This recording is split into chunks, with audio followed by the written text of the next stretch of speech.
de transmettre une information à distance de sa source à son destinataire. Donc, d'habitude, les gens confondent signal et son. Ce n'est pas forcément la même chose. Un son est un signal, mais donc on dit que ici, le signal, c'est juste le support qui permet de transmettre une information à distance. Et nous avons ici un exemple. On dit qu'un satellite émet un signal en direction de la Terre.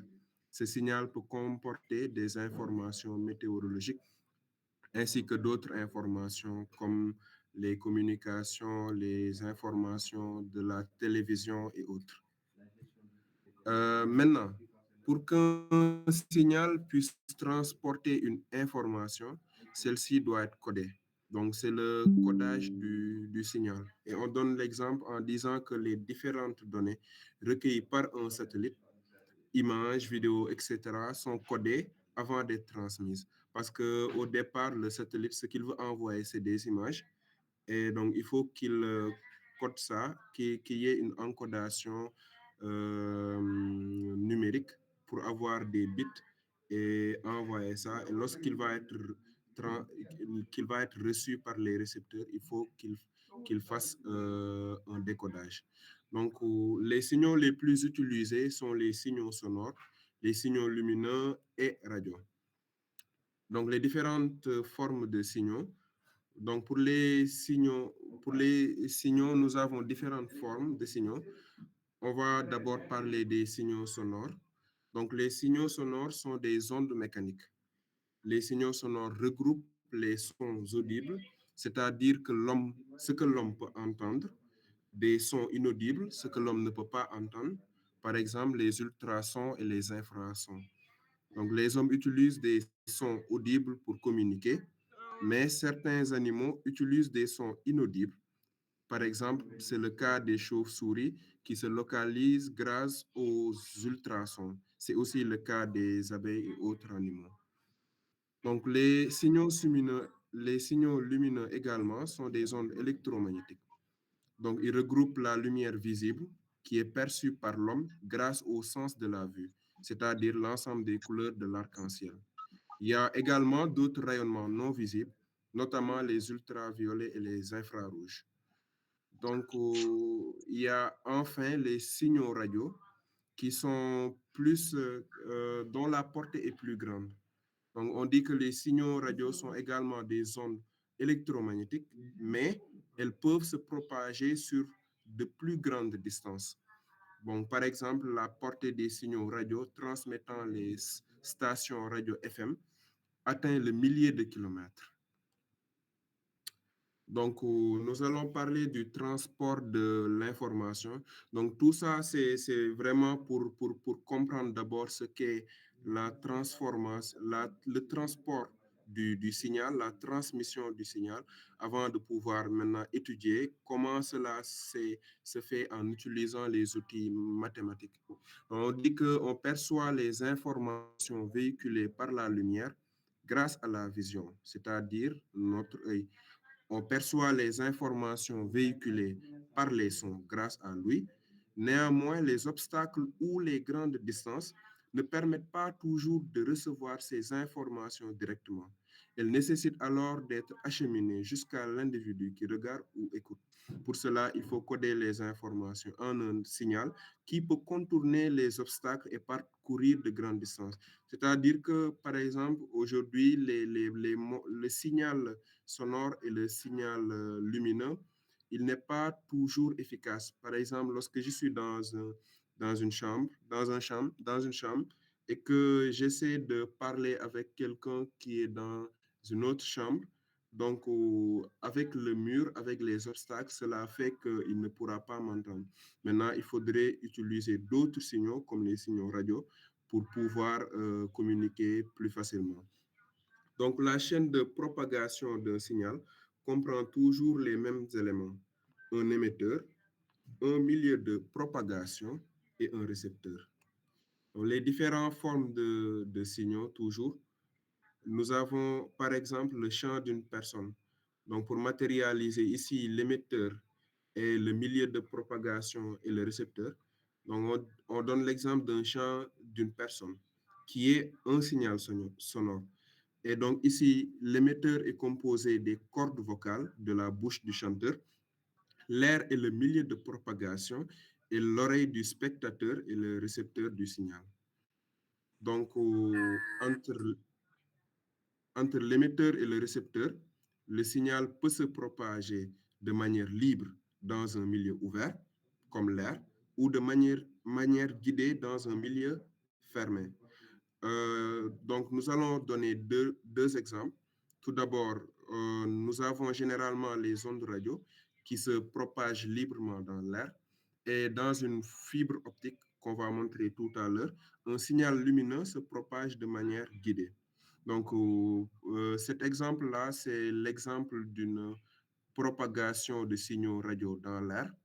Donc, on voit qu'ici, on a des ondes directes et les autres types d'ondes. L'exemple suivant, c'est la propagation guidée. Donc ici, nous avons une fibre optique et on voit bien la propagation du signal lumineux qui est bien encadré et donc qui contourne les autres obstacles. Maintenant, on va parler finalement du codage de l'information. Donc, pour qu'un signal transporte une information, il faut d'abord le coder. Le codage le plus simple est celui qui n'utilise que deux valeurs, 0 et 1. Donc, par exemple, ici, pour le signal lumineux, on peut attribuer la valeur 0 lorsque la source lumineuse est éteinte et la valeur 1 lorsqu'elle est allumée. Donc, en fonction des états de la lampe, on peut définir un codage. Donc ici, toujours dans le cadre du codage de l'information, on donne l'exemple de la communication entre deux téléphones portables. Donc lorsque la communication entre deux téléphones portables, lors de la communication entre deux téléphones portables, les signaux sonores des personnes sont convertis et codés en signaux radio qui se propagent librement dans l'air. Et la conversation téléphonique entre deux personnes distantes de plusieurs kilomètres est rendue possible aujourd'hui en transformant les sons émis en radio. Ces ondes radio se propagent entre les antennes des deux téléphones à la vitesse de la lumière. Ces signaux radio sont ensuite décodés par le téléphone en signaux sonores. Donc ici, ça illustre bien la transmission de données entre le récepteur et entre l'émetteur d'abord et le récepteur. Donc, il y a une transformation d'abord du signal sonore en signal radio. Et puis, il y a une transmission, une réception, un décodage et une réception. Donc, nous allons à proprement venir dans notre étude et euh, nous allons axer notre étude sur le traitement du signal, donc qui est une partie de la transmission du signal.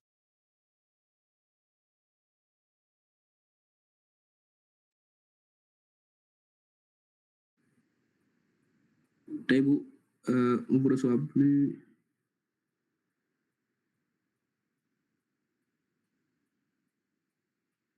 qui représente le plus commodément possible le signal. Donc, il y a un problème? D'accord. Donc, la théorie du signal, c'est l'étude des modèles mathématiques qui représentent le plus commodément possible le signal et rendent compte des transformations qu'il subit lors de sa transmission ou lors de son traitement en vue d'en extraire l'information qu'il véhicule. Et je pense qu'en définissant le signal, on va bientôt le comprendre. Donc, le traitement du signal, d'abord, c'est quoi? C'est des méthodes, mais également, c'est des algorithmes qui ont pour objectif l'élaboration et l'interprétation des signaux. Donc, les types de signaux.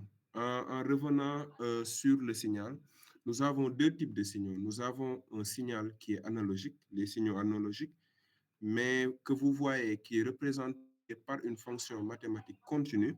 Et nous avons également des signaux numériques, de type numérique, qui sont représentés par des fonctions qui prennent plus ou moins des, des valeurs qui sont finies. Donc, par exemple, ici, nous avons 5, le 5 volts, je dirais, ou 0 volts. Alors que dans le cas du signal analogique, donc le signal peut prendre plusieurs valeurs. Dans notre cas ici, c'est compris entre 0 et 5 volts. Alors que dans le cas du signal numérique, le signal ne prend que deux valeurs, 0 et 1. On pouvait avoir un signal qui prendrait plusieurs valeurs, 0, 1, 2, etc. Donc, les méthodes du traitement du signal, c'est d'abord le filtrage. Donc, on utilise des méthodes pour en quelque sorte traiter les signaux. Et on peut faire des filtrages, c'est-à-dire éliminer d'un signal des composants. Par exemple, lorsque vous faites un appel téléphonique, donc il y a par exemple des bruits, et ces bruits-là, il faut essayer de les éliminer. Et également, lorsque vous diffusez, par exemple, une émission, il y a des bruits. Les bruits, il faut les éliminer. Et pour les éliminer, on utilise également des fonctions mathématiques qu'on va voir bientôt. On peut aussi faire de la détection, c'est-à-dire on extrait une composante utile du signal ou du bruit. Parce que le signal, c'est composé de l'information utile, mais ça peut être composé également du bruit et d'autres composantes. Maintenant, il faut juste en extraire ce qui nous intéresse. Bon, l'analyse, c'est pour isoler des composantes et caractéristiques essentielles pour mieux comprendre la nature du signal. Donc, la mesure également, c'est pour estimer des valeurs, la valeur d'une grandeur caractéristique qui nous intéresse, par exemple la moyenne ou l'énergie, la puissance et autres. Donc la modulation, c'est quoi? C'est le fait de modifier les caractéristiques d'un signal pour l'adapter à une voie de transmission. Donc par exemple, dans notre cas, pour les téléphones portables, par exemple, on avait un signal sonore et on a essayé de le transformer pour avoir un signal radio. Donc, on pouvait faire autre chose, on pouvait utiliser une autre voie de transmission et c'est ça la modulation en quelque sorte. Le codage, c'est juste le fait de traduire le signal pour avoir des bits qui permettent de faire la transmission. Donc, il y a plusieurs applications et on utilise le traitement du signal dans les traitements d'images, donc pour améliorer la qualité des images et autres comme les logiciels Photoshop, Adobe Premiere Pro et autres. Mais on l'utilise également en télécommunication pour transmettre les images de la télévision, pour faire une transmission de la radio, des informations de la radio et autres.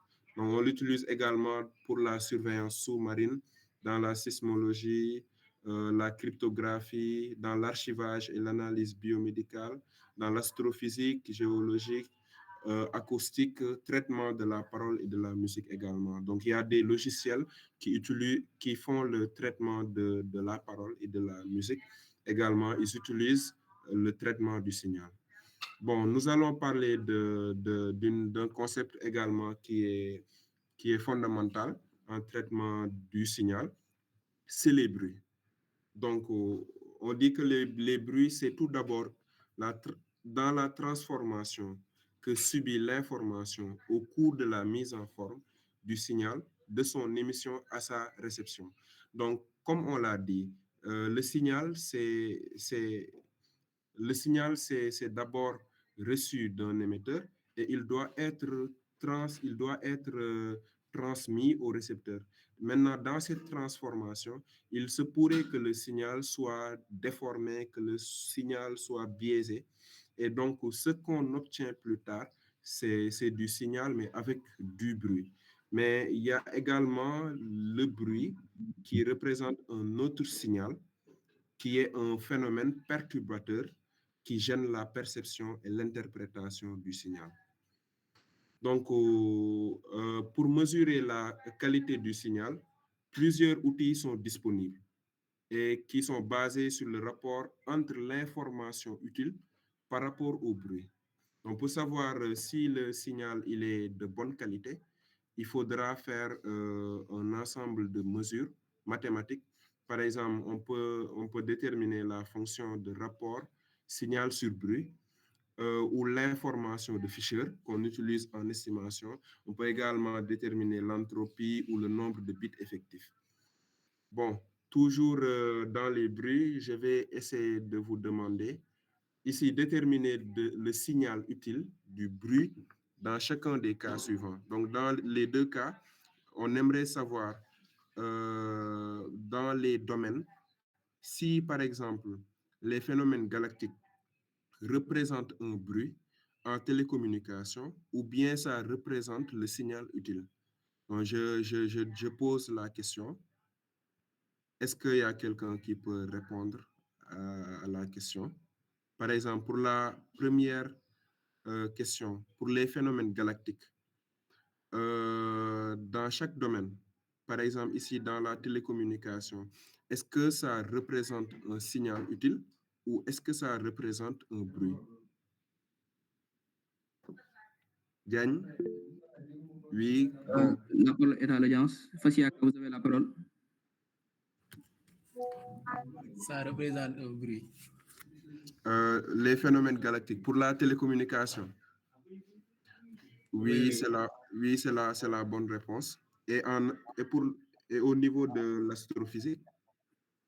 Bah, c'est un signal utile.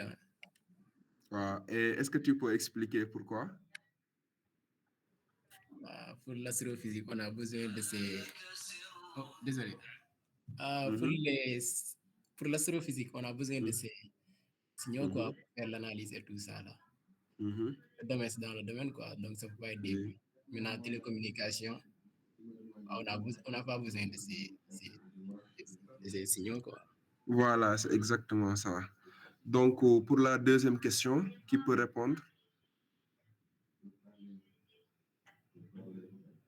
Pour les signaux émis par les poissons, donc, est-ce que c'est une information, est-ce que c'est un signal utile pour le sonar ou bien est-ce que c'est un bruit?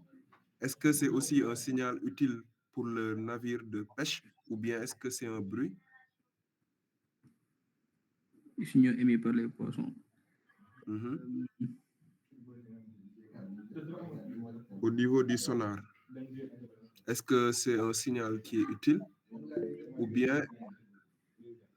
Fasiaka a encore levé la main, donc la parole est à vous. Fasiaka. C'est quoi un sonar? Ça permet de repérer les bateaux et autres.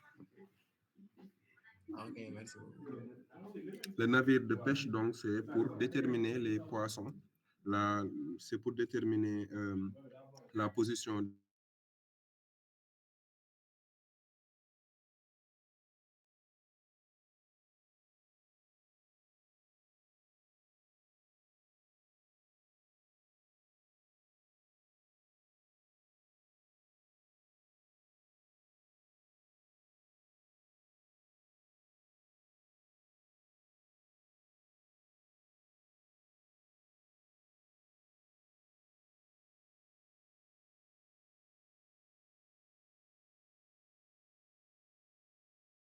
Donc, obtenir le signal, des signaux émis par les poissons, c'est le signal qui est utile. Toujours pour les types de signaux, donc ici, on vient vraiment à l'aspect mathématique de la transmission ou bien du traitement du signal. On dit qu'un signal est la représentation mathématique d'une grandeur physique. Donc, il y a deux types de signaux. Il y a d'abord le signal déterministe ou certain. Donc, c'est un signal qui est représenté par une fonction mathématique connue comme une fonction sinusoïdale et autres. Donc,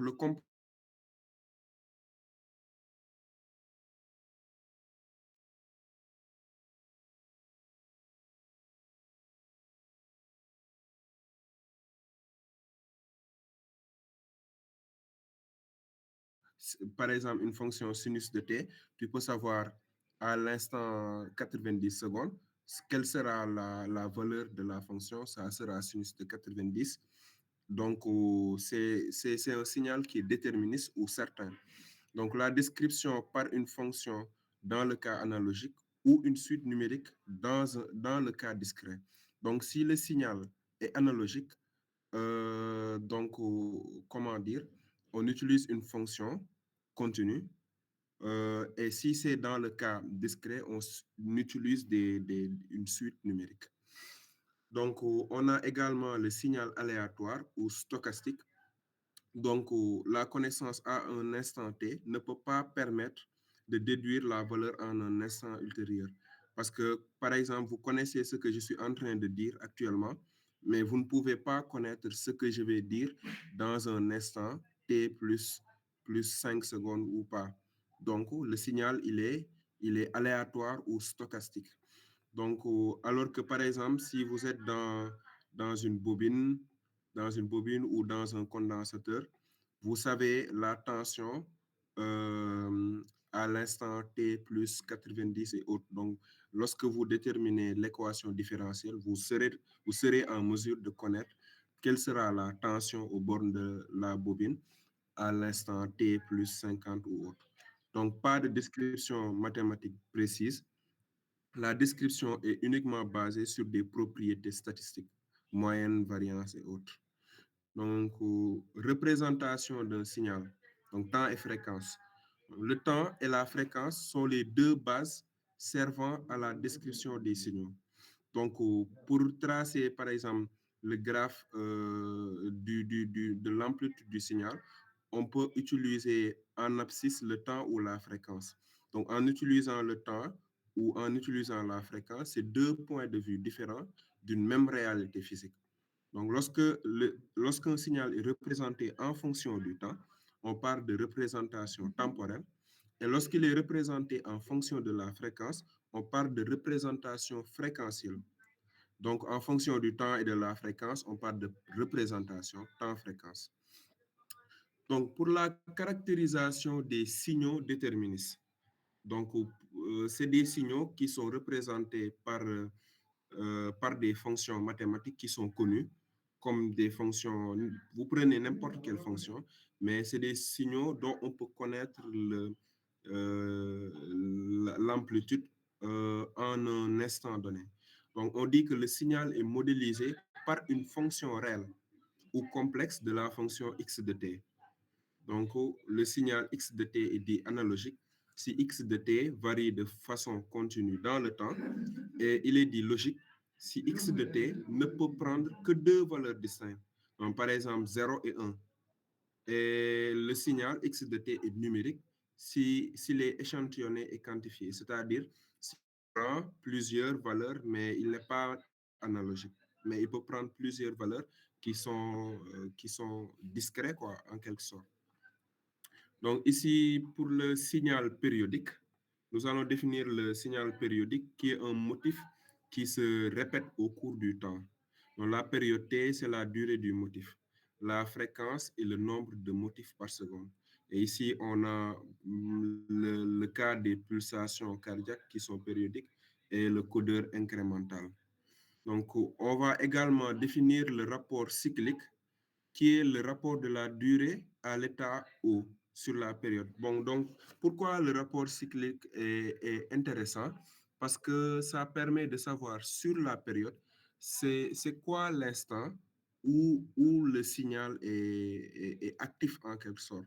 Par exemple, si je prends sur la période de 10 secondes, à quel moment la personne est en train de parler. Et ça permet, par exemple, dans les logiciels, de pouvoir supprimer les instants où la personne ne parle pas. Donc, le signal, d'habitude, généralement, le signal, il est représenté de manière sinusoïdale, donc sous la forme A cos oméga 0t plus phi. Et ici, bon, F0, c'est la fréquence, c'est 1 sur T0. Donc, la forme générale d'un sinusoïdal, c'est A cosinus, comme vous le savez, oméga t plus phi. Maintenant, oméga, c'est 2pi multiplié par la fréquence. Mais également, des fois, on choisit, et plus généralement, d'utiliser la forme complexe. Pourquoi? Parce que pour faire, par exemple, on sait que on va voir que le signal, par exemple, lorsque vous parlez au téléphone, peut-être il peut y avoir 2 personnes, 3 personnes qui parlent, surtout quand vous êtes, par exemple, sur WhatsApp dans un appel groupé. Donc, il y a plusieurs signaux qui vont se superposer. Et pour faire la somme de ces signaux-là, c'est beaucoup plus facile d'utiliser la forme complexe que d'utiliser la forme générale. Donc, on va utiliser également des fonctions filtres. Et je vais dire pourquoi ces fonctions filtres sont intéressantes. Par exemple, nous avons ici la fonction pulse rectangulaire unité ou pulse rectangulaire. Et on dit que c'est égal à 1. Donc, si le temps est compris entre moins t sur 2 et t sur 2, et 0 sinon. Et donc, ça permet aujourd'hui, par exemple, si vous avez le signal, si vous le multipliez par cette fonction-là, recte de t, donc, par exemple, si vous prenez x de t fois recte de t, donc il va vous donner x de t sur l'intervalle moins t sur 2 et 0 en dehors. Donc, ça veut dire que vous voulez travailler, vous voulez vraiment faire l'étude sur cet intervalle-là, moins t sur 2, t sur 2. Et par exemple, lorsque, par exemple, vous voulez envoyer une vidéo et vous faites, comment dire, vous découpez la vidéo, en réalité, c'est ça qui se passe en arrière. Donc, la fonction, elle est multipliée par cette fonction-là, recte de t, et suivant la période que vous voulez partager la vidéo. Donc, c'est à ça que ça sert en réalité. On a également la fonction échelon. Donc, on dit que c'est égal à 0, u de t égale à 0 si t est inférieur à 0, et c'est égal à 1 si t est supérieur à 0. Donc,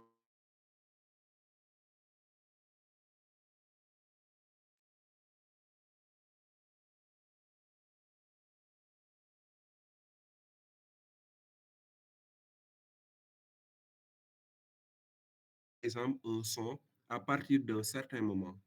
Donc, quand vous allez sur YouTube, par exemple, et que vous voulez lire à partir de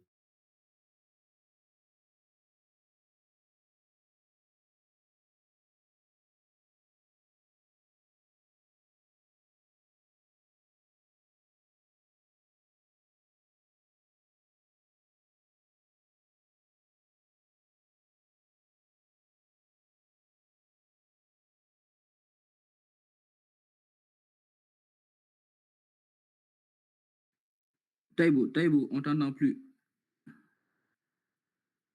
Taïbou. Qui permet aujourd'hui de faire Exactement, c'est bon. C'est bon quoi? C'est bon, vous aviez coupé votre... Perdu la connexion. J'avais perdu la connexion. Vous avez perdu la connexion. Ok, c'est bon. D'accord. Donc, je reprends ou bien? Oui, c'est bon. On peut arrêter bon. dans 5 minutes si possible. D'accord. Okay. D'accord. Donc, ici, nous avons la fonction impulsion de direct qui va permettre après de faire la numérisation. Bon, on a d'autres fonctions qui sont intéressantes également.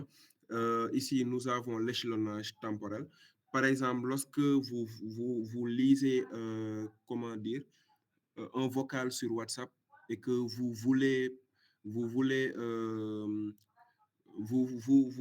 que ça s'étire, je dirais, lorsque vous appuyez sur la touche x2 ou x1,5, donc ici, c'est un étirement ou une compression. Et donc, la fonction qui est utilisée en arrière, c'est la fonction échelonnage temporel. Également, nous avons d'autres fonctions, décalage temporel et autres. Et je vais parler de la distance de signaux. Donc, la distance euclidienne que vous utilisez. Donc, c'est utilisé pour faire la comparaison entre deux signaux. Donc, quand vous avez deux signaux et que vous voulez faire la comparaison pour savoir si le signal que j'ai obtenu, ça correspond au signal que je voulais avoir au départ. Donc, on utilise la distance pour mesurer la distance entre les deux. Et si la distance est proche de 0, on dit que ces deux signaux se ressemblent. Mais bon, comme vous le voyez ici, c'est pas, en utilisant la distance, c'est pas forcément adapté parce qu'on peut avoir le même signal mais qui est décalé. Et lorsque vous faites la distance, vous n'avez pas quelque chose qui est nul. Bon, également, c'est pour pallier à ça qu'on utilise la corrélation. Donc, la corrélation, ce qu'il fait, c'est qu'il prend les deux signaux, il regarde leur motif. Donc, il regarde leur motif et il compare leurs motifs. S'ils ont à peu près les mêmes motifs, donc vous allez en déduire que, comment dire, que les deux signaux se ressemblent. Et donc, ici, on utilise l'intégrale qu'on a donnée. Donc, également, nous avons la fonction convolution. Donc, on dit ici que la convolution correspond visuellement à recopier un signal sur un autre. Bon, également, la numérisation, je vais l'expliquer de manière plus brève. Donc, ici, la numérisation, c'est juste qu'on a un signal analogique, on fait la fragmentation et on fait l'échantillonnage. Donc, la fragmentation ici, la quantification, c'est lorsque on fait des approximations. Sur cette période-là, on fait cette approximation. Sur cette période-là, on fait cette approximation. Et quand on fait ici l'échantillonnage, on prend l'intersection entre la verticale, la fonction verticale, la fonction horizontale, et ça donne un point. Et donc, à la fin, on obtient un signal qui est numérique. Donc, le signal qui est numérique, pourquoi il est intéressant? C'est que, par exemple, ici, pour le signal analogique, vous pouvez avoir beaucoup de bruit. Du coup, lorsque vous obtenez un point, vous ne savez pas si c'est le même point ou pas. Mais par exemple, ici, donc vous avez 0, 0, 0, 0 ici, et vous avez une valeur. Donc, il n'y a pas possibilité d'avoir beaucoup de bruit. Donc, quand on a un signal qui est échantillonné, en réalité, on obtient cette fonction-là. Donc, la question que je vais poser, c'est est-ce que le signal échantillonné contient-il la même information que le signal initial? Eh bien, c'est non. Pourquoi? Parce que le signal numérique qu'on obtient, il est là, par exemple, mais le signal analogique, il est là, il est beaucoup plus complet. Maintenant, la solution, c'est en utilisant aujourd'hui le théorème de Shannon et en utilisant les conditions que nous donne Shannon, paradoxalement, en juste ayant le signal numérique, on peut repartir sur le signal analogique. On peut reprendre le signal analogique de départ. Donc, la quantification, comme je l'ai dit, ça consiste à remplacer la valeur de x par une valeur qui est plus ou moins proche. Donc, il y a également d'autres fonctions telles que l'énergie du signal aujourd'hui, parce que lorsque, par exemple, vous parlez, une personne qui est proche de vous, il peut vous entendre, mais peut-être une personne qui est éloignée, il ne pourra pas vous entendre. Donc, et lorsque j'utilise des baffles, donc je n'ai pas la même énergie que lorsque j'utilise ma voix. Donc, c'est ça l'interprétation. On a également un signal à énergie finie. C'est à peu près dans tous les phénomènes physiques. Donc, le signal, l'énergie, il est fini. Et lorsque vous parlez à un certain moment, on peut plus recevoir le son. Donc, on a aussi l'énergie d'interaction. C'est lorsque vous parlez et que je parle, par exemple. C'est lorsque deux signaux lorsqu'il y a deux signaux qui se fusionnent en réalité. Donc, bon, Diane, je vais poser la question. Est-ce que vous connaissez celui-là? Donc, la parole est au public. Normalement, connaître celui-là.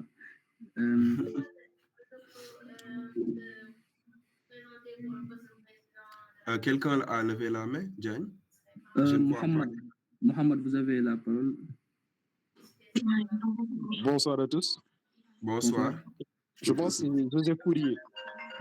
Ouais, c'est bien Fourier. Exactement, c'est Fourier. D'accord. Bon, je pense que comme on est un peu contraint dans le temps, presque, j'ai presque fini. Donc, il y a le théorème de Fourier. Donc, Fourier, de base, il nous dit qu'un signal peut être décomposé en somme de signaux plus simples. Donc, parce que, comme je l'ai dit, il y a beaucoup de signaux.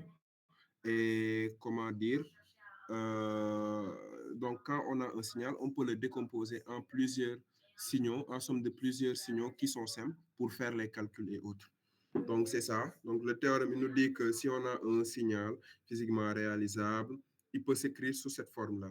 A0 plus somme des AN cos de ça plus BN.